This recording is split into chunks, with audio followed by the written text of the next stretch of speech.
I often hear in my work people saying, oh, why do you even look at these glucose spikes? If you don't have diabetes, you should not worry. Well, this scientific study proved us exactly the opposite. That even if you don't have diabetes, you can still be suffering the consequences of these big glucose spikes. And they can be affecting you on a daily basis. They can be affecting your organs, your skin, your sleep, your cravings, your energy, etc.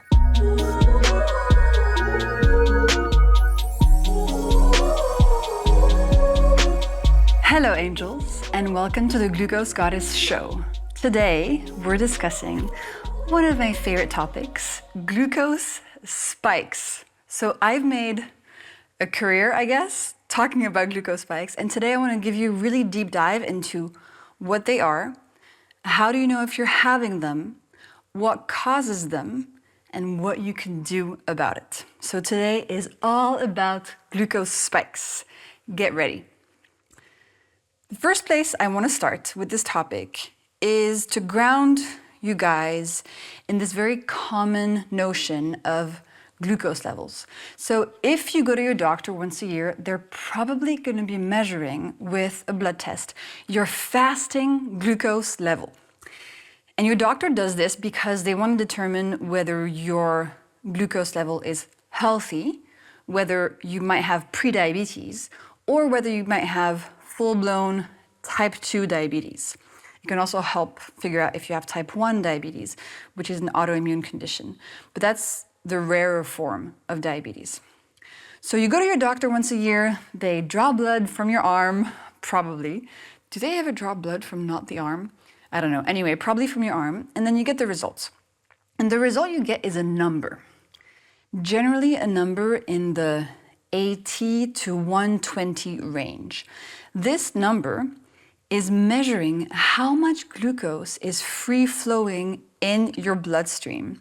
And why do we measure this fasted? Because after you've been fasting all night, your blood sugar level or your glucose level is not going to be impacted by what you just ate. So after an overnight fast, after sleeping, your fasting glucose level has settled to where it usually is. So in terms of this fasting glucose level that you get back, the American Diabetes Association recommends a particular range. So the American Diabetes Association says that your fasting glucose level should be underneath 100 milligrams per deciliter. And that if your fasting glucose level is under 100 milligrams per deciliter, you are healthy and you have nothing to worry about. Now, if your fasting glucose level is between 100 to 110, then that indicates that you have prediabetes.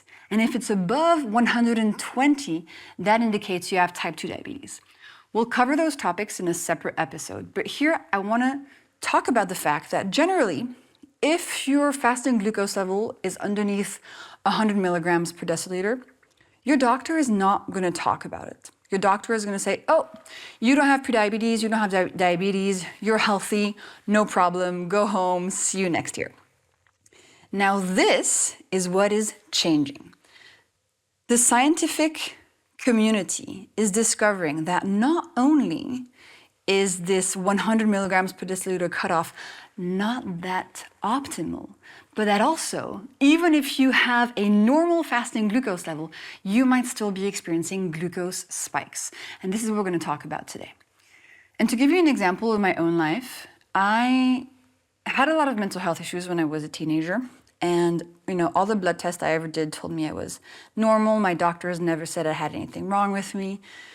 It was kind of difficult to get help and get anything that would help me.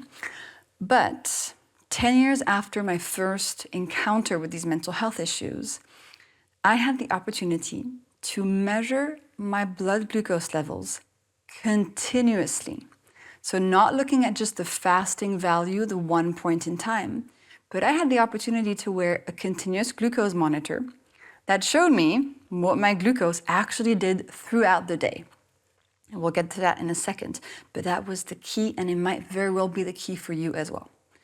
So this 100 milligrams per deciliter cutoff, and by the way, if you're in a country like the UK, Canada, Switzerland, the unit for your fasting glucose value is going to be slightly different. So instead of milligrams per deciliter, Your result, when you get your lab test from your doctor back, is going to be in millimoles per liter. Now, these units don't really matter, but the number is going to look different. So the cutoff for a healthy fasting glucose level, if you're in one of those countries, is 5.5 millimole per liter instead of 100 milligrams per deciliter. But it means the same thing. It's like comparing kilos to pounds, just different unit systems. Now, very importantly, we used to all believe, the scientific community, the medical community, we used to all believe that if your fasting glucose level was underneath 100 milligrams per deciliter, you had nothing to worry about. That you should not care about your glucose level because you probably didn't have any issues with you. Your doctor probably didn't even remark on your fasting glucose level at all if it was under 100 milligrams per deciliter. And importantly, doctors and scientists used to believe that if your fasting glucose level was healthy, so underneath this 100 milligrams per deciliter, that probably for all of your waking hours and your sleeping hours, that all the time, that your glucose level always stayed kind of in that range. So, between 100, maybe went up a little bit after a meal, but nothing extreme. Any doctor would say, if you don't have diabetes, if you don't have prediabetes, your glucose level is nothing that you should be worrying about. Until, ladies and gentlemen, an incredible scientific study completely changed the game. In 2018, a team of scientists from Stanford University published a scientific paper that completely changed everything. Their scientific paper is called Glucotypes Reveal New Patterns of Glucose Dysregulation, 2018. Here's what they did in the study, and here's why it's related to glucose spikes. These scientists took people who did not have diabetes, so whose fasting glucose level was underneath this 100 milligrams cutoff. Then they gave these people a glucose monitor, same thing that I had tested, that measured in real time what their glucose levels did. So showed them the curve of their glucose levels. And importantly, the scientists asked the participants to eat a bowl of breakfast cereal. Very common food that millions and millions and millions of people around the world eat every single day. So these participants ate the bowl of cereal, and the scientists then looked at what their glucose levels did. They probably thought that they would just see a pretty normal little variation of these very healthy people. But what they found completely changed the game. They found that 80% of the participants, after eating this bowl of cereal, had an increase in their glucose levels into a range that was previously thought to only be attainable by people with prediabetes or diabetes. Let me say that again. 80% of these participants who did not have diabetes, did not have prediabetes, saw their glucose levels go way, way, way, way, way up after eating that bowl of cereal into a damaging range that if you had shown this to a doctor, just like that out of the blue, they would have said, oh, this person probably has prediabetes or diabetes because their glucose level went up so high after eating this breakfast cereal. So what the scientists saw in the participants is called a glucose spike, meaning an increase in the concentration of glucose in your blood after eating. So why does this happen? Well, because when we eat carbs, so either starchy foods like bread, pasta, rice, potatoes, oats, or sweet foods, so anything that tastes sweet, from a fruit juice to an apple pie, or breakfast cereal, by the way, which is starchy and sugary. Those carbs break down into glucose molecules in your digestive system and then make their way to your bloodstream. And there, very simply, there's just more glucose in your blood than there was before. So if you look at it on a graph like this one, you can see that from a baseline level of glucose that was steady, we see a big increase in concentration of glucose levels. This changed everything because For a long time, we thought that if you didn't have diabetes, you shouldn't worry about your glucose levels, that if you didn't have diabetes, nothing bad was happening when you ate something, that if you didn't have diabetes, nobody ever thought you could be experiencing a spike this big. It truly revolutionized the way that we're looking at glucose levels as relevant for everybody. So why is this spike bad and why is it so shocking? Well, a spike this high, so a spike of more than 30 milligrams per deciliter after eating, increases inflammation in the body. It increases your risk of heart disease. It increases glycation, which is aging, and it increases your risk of developing type 2 diabetes. These spikes accumulate over time and create prediabetes or type 2 diabetes. And there's other symptoms as well that they create, like cravings, fatigue, being hungry all the time. They can create hormonal issues in your body. They can impact your sleep and so much more. I often hear in my work people saying, oh, why do you even look at these glucose spikes? If you don't have diabetes, you should not worry. Well, this scientific study proved us exactly the opposite. That even if you don't have diabetes, you can still be suffering the consequences of these big glucose spikes. And they can be affecting you on a daily basis. They can be affecting your organs, your skin, your sleep, your cravings, your energy, etc. So this was a revolutionary paper that has paved the way for our understanding of glucose spikes. So let's do a little deep dive into what exactly happens in your body when you experience those glucose spikes and why they are harmful and why we should try to avoid them. So the first thing that happens in your body when you experience a glucose spike is that your mitochondria, the little factories inside of each of your cells, they get stressed out. Your mitochondria are in charge of creating energy for your body. If your mitochondria are functioning well, you have a pep in your step, you're excited, you feel good, you have energy to get through the day, you can get everything done on your to-do list, you don't wake up exhausted in the morning. But if your mitochondria are hurt, stressed out, overwhelmed, then it's a completely different story. You're tired, picking up your kids from school is exhausting, going grocery shopping feels like just such a big ordeal that you don't have energy for. Your to-do list is getting longer and longer by the day, and you just feel like you can't have control over your life and your time. That is a symptom of your mitochondria being overwhelmed. So even though your mitochondria love transforming glucose into energy, and that's their job, if you give them a big glucose spike, if they see this mountain of glucose arriving too quickly, they get stressed out, they shut down, and they can't make energy as efficiently anymore. Cue chronic fatigue.